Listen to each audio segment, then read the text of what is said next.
अंबेडकर नगर जिले में करीब 17 लाख वोटर हैं, जिसमें करीब 4 से 5 लाख मुसलमान समुदाय से हैं। ऐसे में इस जिले की हमेशा एक विशेषता रही है। यहाँ अधिकतर लोग कहते हैं और ये मानते हैं कि इस इलाके को हमेशा पिछड़ा रखा गया है या पिछड़ेपन का हमेशा एक तमगा रहा है। बात करने के लिए हमारे साथ हैं वो सारे लोग जो वोट करते हैं और इस बार क्या सोचकर वोट करेंगे, उन्हीं से पूछ लेते हैं। क्या होगा आपका इस बार का मुद्दा और क्या सरकार के काम से संतुष्ट हैं?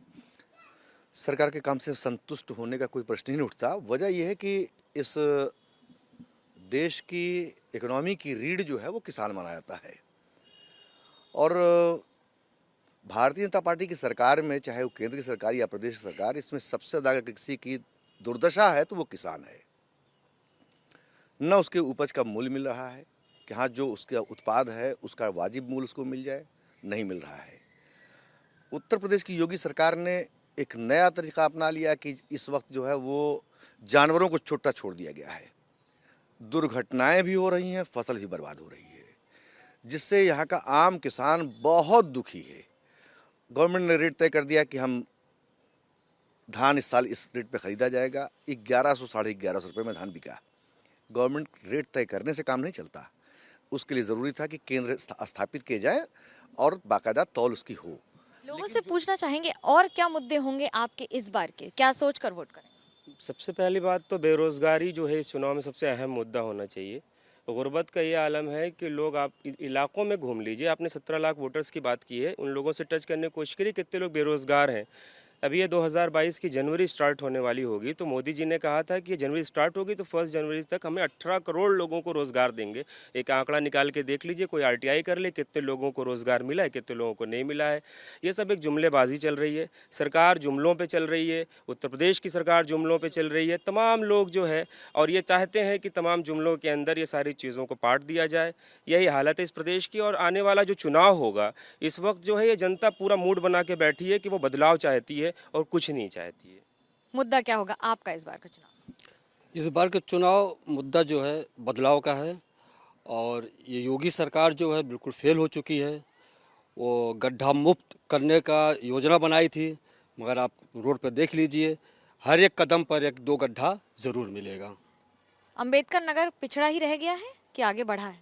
नहीं, आगे बढ़ रहा था, लेकिन एक ब्रेकर होता है।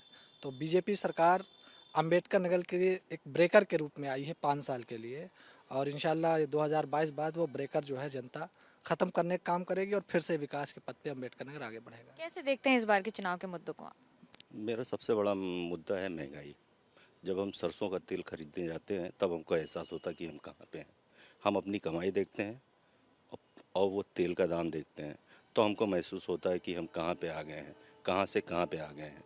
एक वक्त था, मोदी जी ने ये कहा था कि सबका साथ सबका विकास। हम देख रहे हैं ना हमारा विकास हो रहा है ना हमारा साथ हो रहा है। कैसे देखते हैं इस बार के चुनाव के मुद्दों को? युवा होने के नाते मेरी हम लोग की सबकी जिम्मेदारी थी कि नई सरकार आई है, नया बदलाव होगा, लेकिन कोई बदलाव नहीं हुआ है। महंगाई पिछले सरकार से ज़्यादा अब की फिर बढ़ गई है और ये पिछड़ा जो ज़िला था इसको और भी पिछड़ा कर दिया इन लोगों ने। और इसकी नाकामी ये है कि इनके विधायक, इनके नेता सब भाग रहे हैं दूसरे पार्टियों में। सबसे बड़ी नाकामी सरकार की यही है।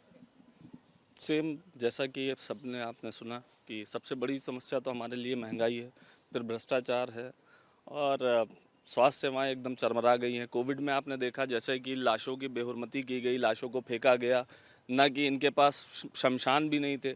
इवन कि आपने देखा होगा कि लोगों के डेड बॉडीज़ को नदियों में ऐसे ही कुत्ते और जानवर खा रहे हैं। तो ये सरकार की सबसे बड़ी विफलता है। सरकार के ऊपर सवाल बहुत उठ रहे हैं, क्या सोच रहे हैं स्थानीय लोग अंबेडकर नगर? एक सेकंड में कुछ कहना चाहता हूँ मैडम जी। सरकार तो बहुत अच्छी चल रही है, इनकी कोई दिक्कत नहीं है, सब कुछ सारे इंसान खुशहाल है, मगर सिर्फ महंगाई इतनी ज़्यादा हो चुकी है। हम अपनी आमदनी देखते हैं और महंगाई देखते हैं। आप जहाँ तक हो सके न महंगाई नीचे करिए। आप महंगाई बहुत ज़्यादा ऊपर जा चुकी है। बस महंगाई से परेशान हैं अधिकतर लोग। क्या होंगे आपके इस बार के चुनाव के मुद्दे? हमारे यहाँ 1 साल पहले ये रोड बनी थी हमारे यहाँ, और आगे भी हमारे कई वार्डों में बनी थी, और उसके बाद फिर पाइप बिछा दी गई पाइपलाइन का। उसके बाद का वो, उसके बाद सारे गड्ढे पूरे रोड पे आज भी जो है चारों तरफ गड्ढे ही गड्ढे हैं। पाइप बिछी है मगर वो बनी नहीं रोड। इमाम साहब, आपकी ज़िंदगी कैसे बदली है? सिर्फ एक लाइन में आपसे परिवर्तन आपका ज़िंदगी में कुछ हुआ है? कुछ नहीं। क्या कहेंगे आपकी जिंदगी? मैडम आप एबीपी न्यूज़ से है ना। हमारे यहाँ असल में इस वक्त मुल्क में बड़ा अजीब सा चल रहा है। एक तो सच्चाई आपके चुनाव के मुद्दे क्या होंगे? चुनाव का मुद्दा मैं अपना शहर का बता सकता हूँ। अपनी इस सीट के लिए जाहिर है कि आप इतनी दूर से आई हैं तो इस शहर के लिए आई हैं। और यहाँ कभी कोई मुद्दा नहीं रहा है किसी तरीके का। यहाँ कभी मंदिर मस्जिद के नाम का कोई मुद्दा नहीं रहा। यहाँ कौन प्रधानमंत्री बनेगा, कौन मुख्यमंत्री, मैं अपनी सीट के लिए बात नहीं बल्कि पूरे अंबेडकर नगर ज़िले की सीट की बात कर रहा हूँ। यहाँ इलेक्शन होगा, कोई भी जीतेगा, यहाँ कैंडिडेट देखा जाएगा। यहाँ जात पात पे वोट होता है। अभी कैंडिडेट का चुनाव हो जाएगा, मालूम हो जाएगा कौन। अभी किसी को नहीं बता सकते पूरे ज़माने में जैसा आपने देखा था माहौल, लेकिन हमारा यहाँ इलेक्शन कैसा हुआ, हमारा एमपी बीएसपी का, हमारा बीएसपी का, कहीं सपा का, कहीं मतलब सब मिला जुला के करते हैं। तो ये ज़िला थोड़ा सा बड़ा अजीब है, बड़ा अच्छा सा है और ऐसा ही रिज़ल्ट यहाँ से आने वाला है। मैं समझता हूँ शायद कोई ऐसा हो कि किसी को भी मायूसी नहीं होगी, सबको मिलेगा और देखना है कौन अच्छा कर ले जाता है। लेकिन ज़ात पात का मुद्दा हमारा बिल्कुल, जब ये डिक्लेयर हो जाएगा कौन राजभर आ रहा है, कौन वर्मा आ रहा है, कौन पंडित आ रहा है, उस तरीके से वोट देंगे लोग। और कभी बड़ा मुद्दा लेके हमारा शहर चला ही नहीं है। ये भी शहर का अपना ही अंदाज है और अंबेडकर नगर जिले की यही हमेशा खासियत रही है। कैमरा पर्सन सूरज पांडे के साथ मनोज्ञा लोईवाल, अंबेडकर नगर, एबीपी न्यूज़।